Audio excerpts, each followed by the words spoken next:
Dve mladé ženy z komárňanského okresu sa akoby zázrakom zachránili z pazúrov obchodníkov s bielym mäsom.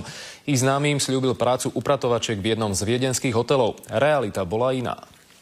Do Viedne priviezol dve ženy Gejza, muž, ktorý im prácu sprostredkoval. Tam sa stretli s Edith, ktorá im prácu mala zabezpečiť. Všetko sa zdalo byť v poriadku.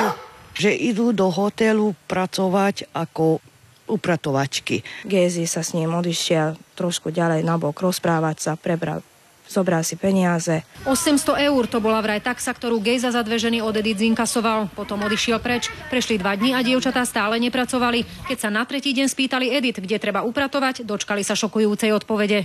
A ona na to začala, že nie, tuto budete robiť.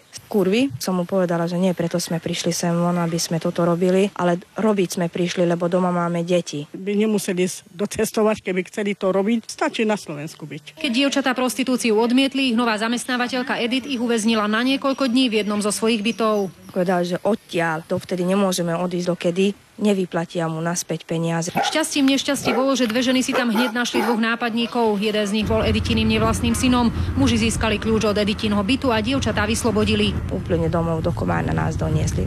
Nemuseli sme robiť prostitúciu vôbec, ani nás nikto neznásilnil. Gejzu, ktorý dve dievčatá predal vo Viedni za 800 eur, polícia ešte stále hľadá. Komárňanský vyšetrovateľ začal trestné stíhanie vo veci zločinu obchodovania s ľuďmi.